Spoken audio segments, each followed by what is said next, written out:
Hello, beautiful empath friends here in the empath support group. My name is Alana, which rhymes with Nirvana, and I'm here tonight to talk with you about 5 essential keys to staying balanced and grounded as an empath. So welcome, and I hope that some of you will tune in live now or get a chance to watch our call later, but I'm here to share some things with you that have made a profound difference in my own life on this empath journey, and that I am hoping will help do the same for you. So again, my name is Alana, which rhymes with Nirvana, and I help sensitive and empathic folks who struggle with feelings of inner turmoil or struggle that leave them feeling oftentimes not good enough or negatively affect their self-esteem. And I help them resolve the feelings of inner conflict, be at peace with themselves, and build lives that they truly love. I'm also the author of the book, Finding Your Own Happy, The Soul Searcher's Guide to Peace and Happiness in Everyday Life.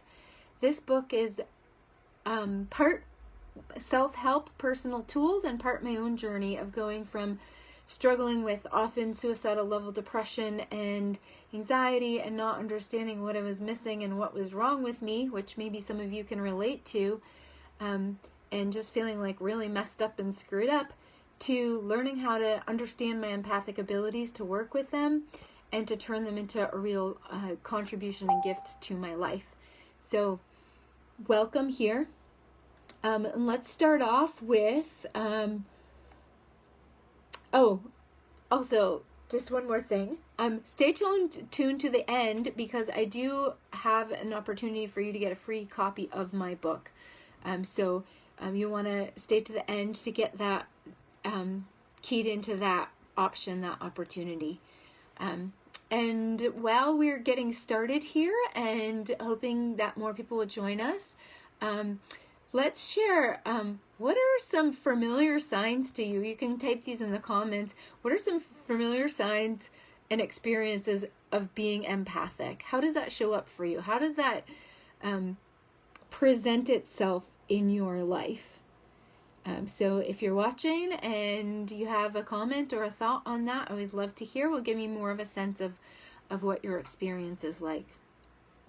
So one of the things that is true for me is moods or feelings that show up out of the blue.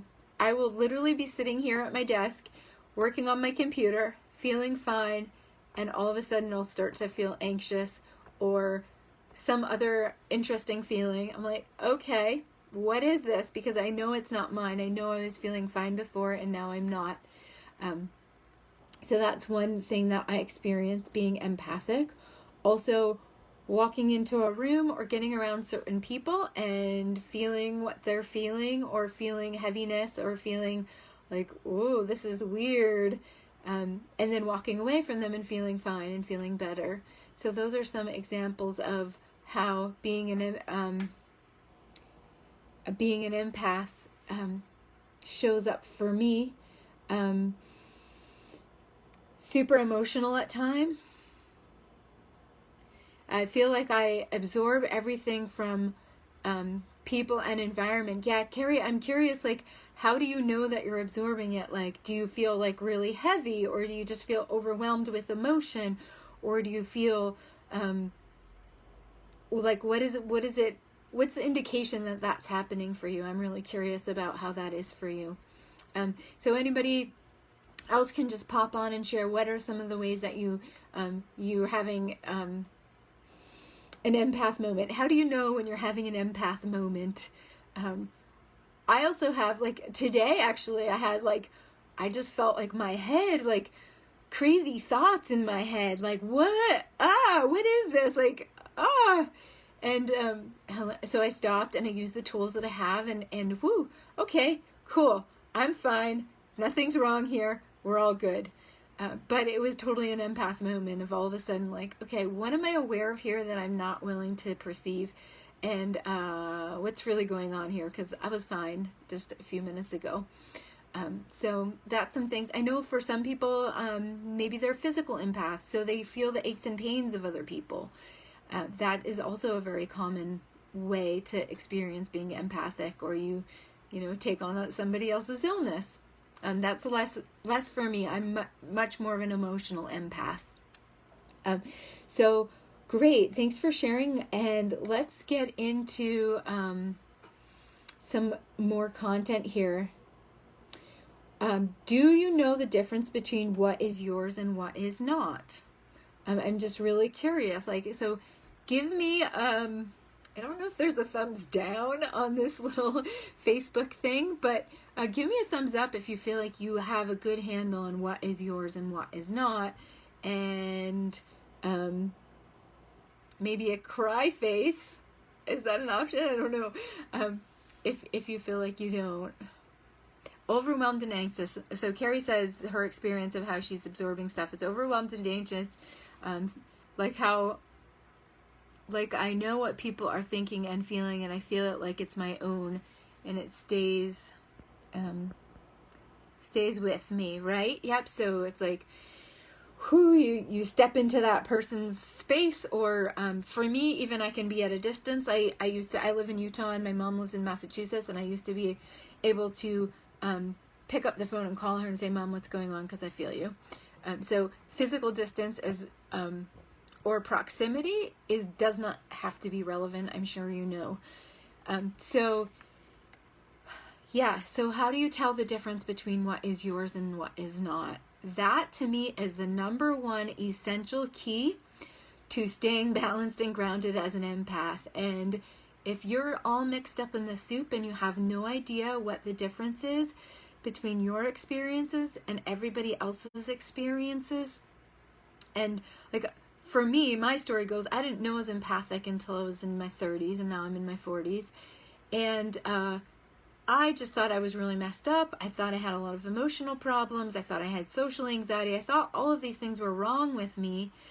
That when I learned to understand what being empathic meant, and also learned to be able to tell the difference between what is mine and what is not, it completely changed my life, because I realized actually I'm just really, really, really aware of what's going on around me and with people around me. And if I address it, Carrie says she's done the long distance feeling too. Yes, exactly. So if you don't know the difference between what is yours and what's not, and you pull in and you pick up on all sorts of energy that's not actually yours, but you think it's you, and then you go to try to resolve it as if it is your own, you're not going to get very far. Or as I write in my book, Finding Your Own Happy, you can't fix, solve, heal, or resolve something that didn't belong to you in the first place. So if all of a sudden you're sad, but it's not actually your sadness, and you're trying to figure out why you're sad and how to heal your sadness, not going to work. I've tried that for a lot of years, and I just felt like all I had was more sadness, and I couldn't understand why. Well, the thing was, it wasn't mine. So essential key number one to staying balanced and grounded as an empath is to be able to identify the difference between what is yours and what is not. And how do you do that? So just one quick tool, and I'm not going to go into super detail in any of these, but if you check out my book, you'll get more information in a lot of them.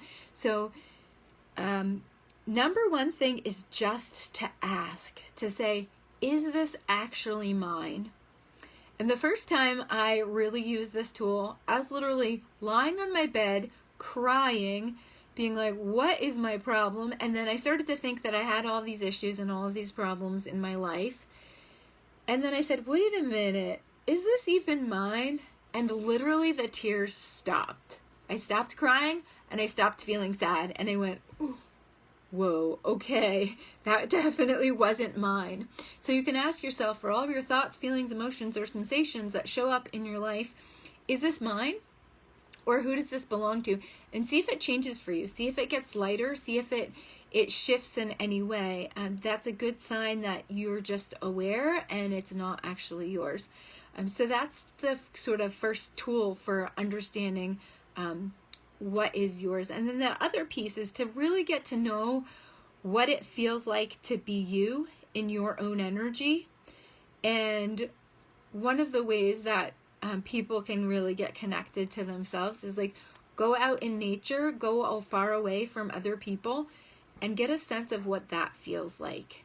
Because that is most likely the closest thing to you being you, is when you're separating yourself out from everybody else's energy. And then really, really get to know what that feels like, so that when other things show up, other energies show up in your life, you can be like, wait, that's not what I feel like. That is not really, really me. Most of us who are empathic have spent our whole lives mixed up and tangled up with everybody else's energy and everybody else's vibes. We don't really know, because we've been so entangled for so long, we don't have a clear sense of who we are separate from other people. And that is really super important as part of the empath journey, is to get that clarity and get that shift. So that's key number one, is to be able to tell the difference of what is yours and what is not. Key number two, which will help you with key number one, is to take up space and occupy your own life. What I found is the more that I show up for my own life and for me and take up space and be myself, the less space is available for everybody else's energy to come in. Do you ever get to the place where you're really just super engaged with something that you're doing, or you're super excited about it, or you're really like showing up in a big way, and then all of that other empathic weird energy that is there just kind of falls away?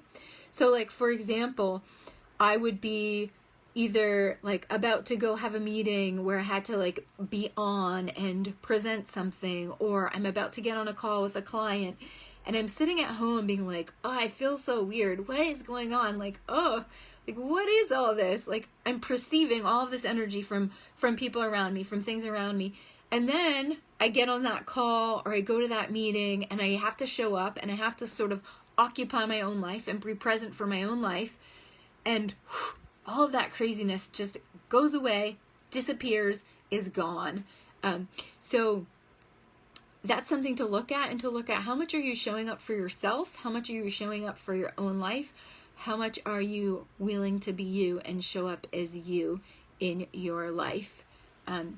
And so that's been an important and essential key. I equate it to like, I feel like I used to walk around with like this empty basket, like, here, give me your energy, show me what you got, like give me all the whatever that is. I'm just open vessel waiting to perceive and receive all of your energy and your information. And that's like, oh, well, maybe I should fill up that basket for myself, and I should take up that space for myself.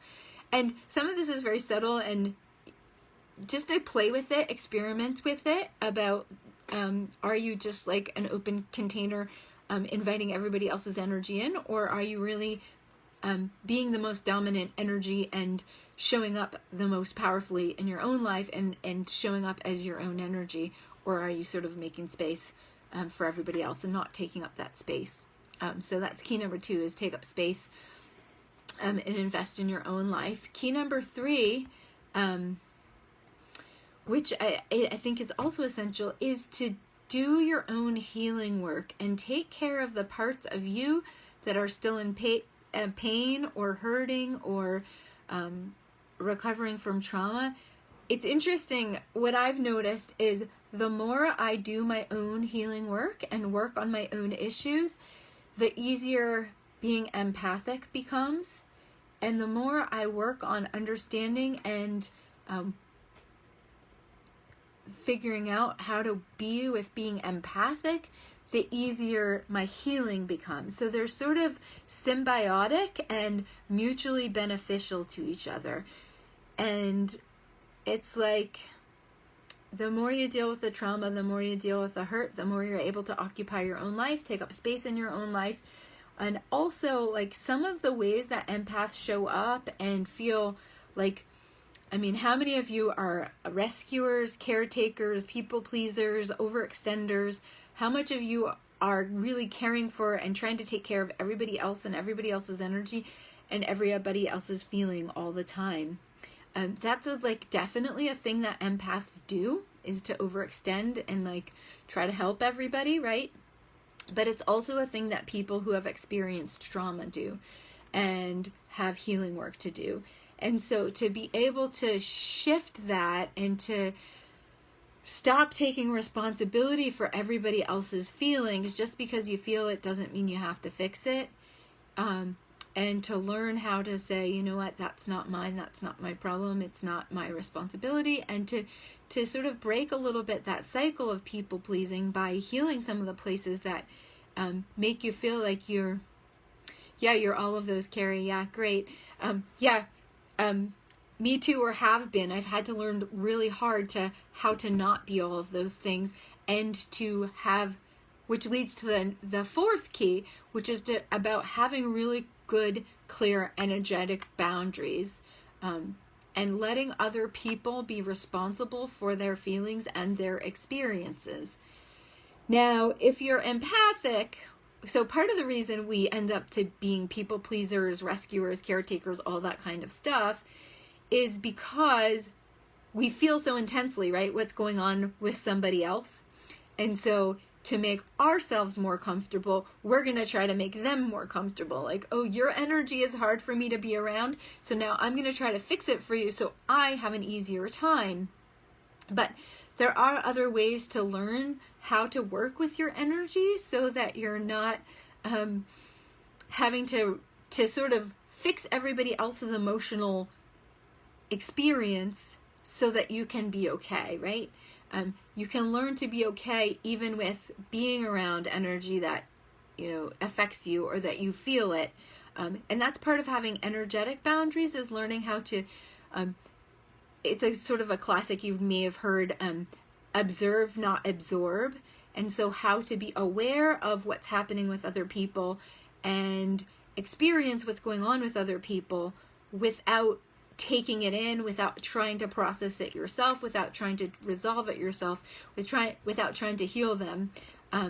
And so to learn how to really have good energetic boundaries with yourself, know what's yours and know what's not. And that's a whole class in and of itself. So maybe we'll talk about that next time. But and that starts again with knowing what is your energy and what is not your energy. And then also giving up your sense of responsibility for other people's feelings. And when you do the healing work in yourself, it becomes much easier to walk away, to say no, to not feel guilty when you don't show up for somebody who you perceive to be in need. And then also the more you get invested in your own life, the more you're sort of busy, if that makes sense. And then the other thing is, so then the key number 5, which I think fits into all of these really nicely, is to develop your ability to understand and work with all that you perceive as an empath, rather than it just having overwhelming effect on you. So that's part of learning good boundaries too, is understanding, what you're picking up on. So some of my process in this is like, when an energy shows up for me as an empath, a feeling, a thought, like I feel weird, I go, okay, what am I aware of here? Who does this belong to? Is this even mine? Okay, no.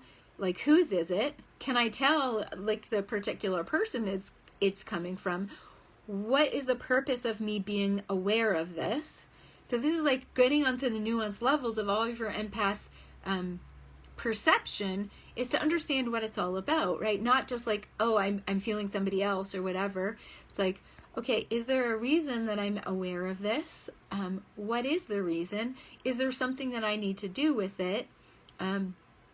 Or do I just need to know how to have better filters and better boundaries with my energy, so I'm not reading everybody all the time and picking up on everybody else's energy all the time? I had a experience one time with this man that had sort of been flirting with me, and later admitted that he was kind of emotionally manipulating me. But anyway, it was like a little romantic thing going on, and he lived next door to where I was staying. And I started to feel all of the stuff that was going on with him, and like crazy amounts of stuff. And I was like, what is this? Why am I feeling like, why am I feeling this person so intensely? And I even asked, so I know for sure because I even asked him what was going on. I was like, hey, this is what I'm sensing. Is any of this accurate? And he's like, yes. And so what I got to in that moment of inquiry is like, I am feeling like a little unsafe with him and like how he's interacting with me. And so I have heightened my awareness to track his emotions and track what's going on so I can keep track of him and I can like be safe, so to speak. But it wasn't really working all that well. And I kind of said to myself, you know what? I do not need to know all of this. I do not need to be this aware of everything that is going on with this person. And so I just kind of, and it's a little hard to describe, but I just kind of pulled my energy in and said, you know what? I'm not going to pay that close attention to you. I don't need to know that. And then it shifted for me. I didn't pick up on his stuff so intensely. But when you understand what you're picking up on and some of the reasons why you're picking up on it, then either you can shift out of it and you can change away from it, or you can stop needing to absorb everything all the time from everyone. So those are 5 keys. So let's just review quickly here. 5 essential keys to staying balanced and grounded as an empath. Number 1 is to be able to tell the difference between what is yours and what is not. So really get to know you and your own energy and what it feels like to be you. Number 2 is to be willing to occupy and take up space in your own life and be the dominant energy in the room. Like make your energy stronger than other people's energy. Then do your healing work. The places that aren't healed inside of yourself, the more healing you do for yourself, the easier it gets to navigate all of this. Learn to have good energetic boundaries and know where you end and other people begin, and know what is your responsibility and what is not, and work on the stuff that keeps you absorbing everybody else's energy or makes you responsible for everybody else's feelings.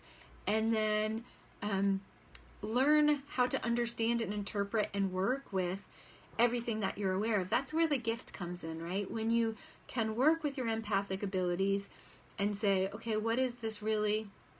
It's psychic awareness to a lot of degree. And it's like, okay, so how is this going to serve me? How can I be benefited by this? How do I not get completely overwhelmed by it? So those are the 5 keys. I'm curious, any questions or comments or thoughts about any of that before I go on to the next piece, which is to talk a little bit about how you can get a free copy of my book. So if you have any thoughts or comments so far on anything that I've shared, just pop them in the chat and I'll be happy to speak to any of those.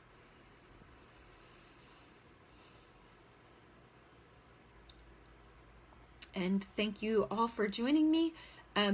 Also, I would love to hear, if you're watching now or later, what are some other topics that you feel like are important for you to learn about, or that you struggle with, or that you would like help with, that have to do with being empathic? Because going forward, I'm planning to do Tuesday nights. I think we're going to do twice a month to start. Tuesday night online class conversation, just like we're doing tonight, on various different topics that have to do with being empathic. So would love to hear what those pieces are for you, what the topics are that most interest you or that would be most helpful for you to learn about. If am I sensitive to the spirit world as well? Because I am. You know, I got emotional and got chills when you just said that. And the answer is yes. And the way it shows up for me is maybe different than the way it shows up for some other people, but that it was a big piece that I had to learn, especially in overcoming depression, was how much entities and spirits and disembodied energies were affecting me and affecting my mental health and emotional well-being. So that is something that I'm aware of as well. I don't see spirits or anything like that, but I do feel those energies. So that's a great question. Thanks for asking that. And I do have a chapter in my book that talks a little bit more about that and how that can be affect affecting us. So definitely something to look at as well.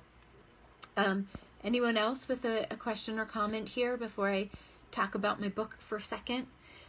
So I go into more depth in a bunch of this stuff in my book. I give more tools of how to understand what is yours and what's not, how to really work with your empathic awareness, how to work with the energy, how to clear energy from your space. You know, if you feel like you're being too absorbed by somebody else, or your energy is being pulled out of you, whatever that is, some tools that will help you stay really truly balanced and grounded in yourself.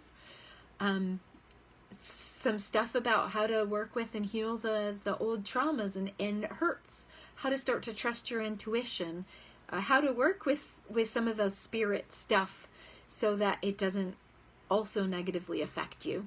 So again, the title of my book is called Finding Your Own Happy, The Soul Searcher's Guide to Peace and Happiness in Everyday Life. And it's my personal journey of overcoming decades of struggles with mental health and depression, and discovering that I was empathic, and then how to work with it, what to do with it. So the book is really the things that made the most important difference, that I needed all of them in order to get out of depression and emotional overwhelm.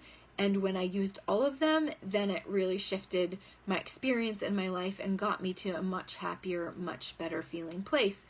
It doesn't mean I still have work to do. It doesn't mean I have, perfect happy days all the time, but I know what it's about and I know what to do with it when things show up for me. And there's a bunch, like I said, there's a bunch of tools in there to help you navigate this journey, understand it more clearly, know what you're picking up on, know why, how to sort of move that energy, if you will. So you can go actually to findingyourownhappybook.com.